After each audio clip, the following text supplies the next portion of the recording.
नमस्कार, मैं हूं विशाल यादव। अभी तक आप सभी लोग ये सुन रहे थे कि मोदी सरकार जजों पर दबाव डालती है, जजों को कहीं न कहीं डराती धमकाती है। आज देखना चाहेंगे, अगर आप में है हिम्मत तो बताइए, मैं आपको दिखाने के लिए तैयार हूं। मोदी सरकार जजों को किस तरीके से ब्लैकमेल करती है, उनके बीवी बच्चों को किस तरीके से जेल में डालने की धमकी देती है। दोस्तों, आज मैं आपको सबूत दिखाने जा रहा हूं।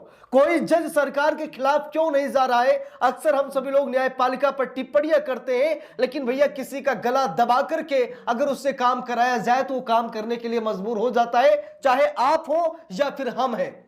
अब दोस्तों, बात यह है कि आज यह खुलासा कोई और नहीं बल्कि पूर्व सीजीआई कर रहे हैं। सही सुन रहे हैं आप लोग, पूर्व सीजीआई ने खुलासा किया है कि मेरे परिवार के लोगों के खिलाफ केस दर्ज किए गए, मुझ पर दबाव डाला गया कि सरकार के खिलाफ कोई फैसला ना सुनाया जाए, सरकार पर कोई एक्शन ना लिया जाए। अगर ये बात कोई नेता अभिनेता कहता ना तो मैं आपको नहीं दिखाता, क्योंकि उसमें राजनीति हो सकती थी। लेकिन पूर्व सीजीआई खुद ये बता रहे कि उनके परिवार वालों के खिलाफ झूठे मुकदमे लिखवाए गए क्योंकि वो सरकार पर एक्शन लेने जा रहे थे। दिखाता हूं आप लोगों को रिपोर्ट, और उम्मीद है कि इसे देखकर आप सभी लोग दंग रह जाएंगे। यह सबसे अलग और हटकर खबर है, यह एक सनसनीखेज खुलासा है, और न्यायपालिका में सरकार का कितना भय है, कितना मतलब खौफ है, डर है सरकार का, आज इसी वीडियो में आप सभी लोग अंदाजा लगा सकते हैं। देखिए, हिंदुस्तान अखबार में खबर छपी है, लिखा है कि मुझे मजबूर करने के लिए मेरे परिवार के लोगों के खिलाफ दर्ज किए गए थे केस। पूर्व सीजीआई, देख लीजिए, पूर्व सीजीआई ने कहा कि मुझे मजबूर करने के लिए, मुझे बेबस करने के लिए, मैं फैसला ना सुना पाऊं, मुझे डराने और धमकाने के लिए मेरे परिवार के लोगों के खिलाफ केस दर्ज किए गए थे। देखना चाहेंगे, देखिए लिखा भी है यहां पर, भारत के पूर्व चीफ जस्टिस यानी पूर्व सीजीआई एनवी रमना ने कहा है कि उन्हें मजबूर करने के लिए उनके परिवार के सदस्यों के खिलाफ केस दर्ज किए गए थे।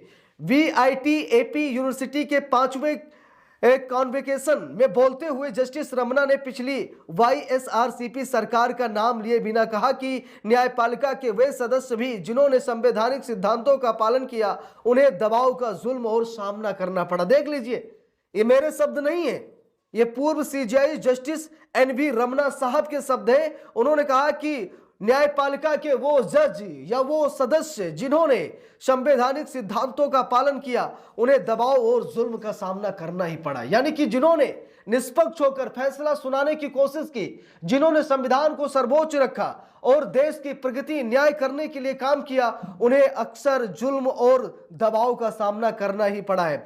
दोस्तों, बात यह है कि न्यायमूर्ति एनवी रमना साहब भारत के 48वें मुख्य न्यायाधीश यानी सीजीआई थे। उनका कार्यकाल 24 अप्रैल 2021 से शुरू हुआ और 26 अगस्त 2022 को सेवानिवृत्ति के साथ समाप्त हुआ। यह कुल लगभग 16 महीने का था, तो यानी मोदी सरकार में ही था।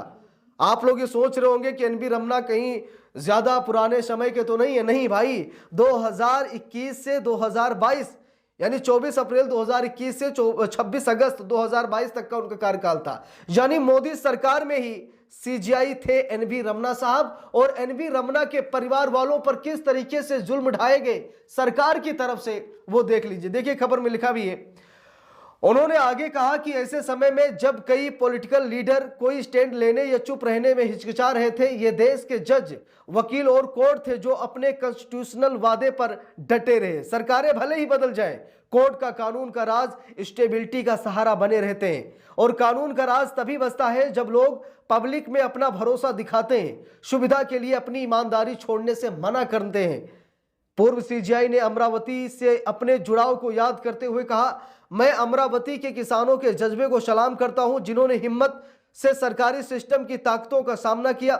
मुझे किसानों के संघर्ष से बहुत प्रेरणा मिलती है। मैं उन्हें जुडिशियल सिस्टम और डेमोक्रेटिक प्रोसेस पर पूरा भरोसा दिखाने के लिए धन्यवाद देता हूं। आंध्र प्रदेश में chief minister N Chandrababu Naidu की सरकार बनने के बाद अमरावती कैपिटल प्रोजेक्ट को फिर से शुरू किया गया और अब काम तेजी से बढ़ रहा है। अब यहां पर देखिए, पूर्व सीजीआई एनवी रमना साहब ने क्या कहा कि मैं किसानों की हिम्मत और उनके जज्बातों को सलाम करता हूं। देखा था ना किसान आंदोलन तो भूले नहीं आप लोग, उसको सलाम कर रहे हैं। यहाँ पर एनवी रमना साहब बता रहे हैं कि बहुत अच्छा संघर्ष किया था, कानून व्यवस्था हाथ में नहीं ली। भले ही सरकार अहंकारी सरकार थी, मनमानी करने वाली सरकार थी, गोले दागे, बंदूकें दागी, खालिस्तानी आतंकवादी बताया किसानों को, क्या से क्या नहीं कहा, ठीक है। लेकिन उसके बाद भी किसान डटे रहे, किसान हिचकिचाए नहीं, डरे नहीं, इसीलिए पूर्व सीजीआई ने उन्हें सलाम किया है। और ये बता रहे हैं कि भाई जो जज मतलब निष्पक्ष होकर फैसला सुनाएगा उसे कहीं ना कहीं दबाव उस पर डाला जाएगा, उसे परेशान किया जाएगा, क्योंकि पॉलिटिकल लीडर जो है इनमें स्टैंडेबिलिटी नहीं होती है, ठीक है। ये आज है, कल रहे या ना रहे, ठीक है, लेकिन कानून था, है और कानून रहेगा। कानून का राज हमेशा कायम रहेगा। सरकार क्या, ये तो आती है और जाती है, तो हमेशा जजों को ध्यान में रखना चाहिए कि ये सरकार आज जो हम देख रहे हैं ना, ये कल चली जाएगी, लेकिन कानून जो आज है ना, ये कानून कल भी रहेगा, कानून कभी नहीं जाएगा।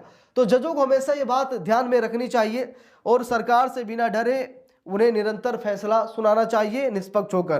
पूर्व सीजीआई ने कहा कि आप सभी जो यहाँ मौजूद हैं, आप में से ज्यादातर लोग जानते हैं कि कैसे मेरे परिवार को टारगेट किया गया और उनके खिलाफ क्रिमिनल केस दर्ज किए गए।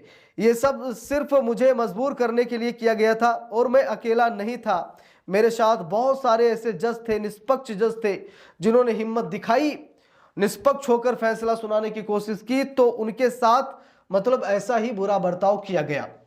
अब दोस्तों, इस खबर को देखने के बाद शायद और भी ज्यादा मुझे सबूत दिखाने की जरूरत नहीं है। आप सभी लोगों को शायद यकीन हो गया होगा कि पूर्व सीजीआई जस्टिस एनवी रमना साहब ये खुद कह रहे हैं। ये किसी वकील के शब्द नहीं है, किसी पॉलिटिकल लीडर के शब्द नहीं है, किसी कलाकार के शब्द नहीं है, और न ही किसी न्यूज मीडिया एजेंसी, एंकर, पत्रकार, गोदी मीडिया किसी के शब्द हैं।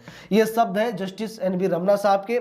उनके परिवार वालों को जिस तरीके से टारगेट किया गया, परेशान किया गया, मजबूर किया गया, फैसले के लिए दबाव डाला गया, उसको लेकर के यहाँ पर जस्टिस रमना साहब ने अपनी बातें रखी हैं।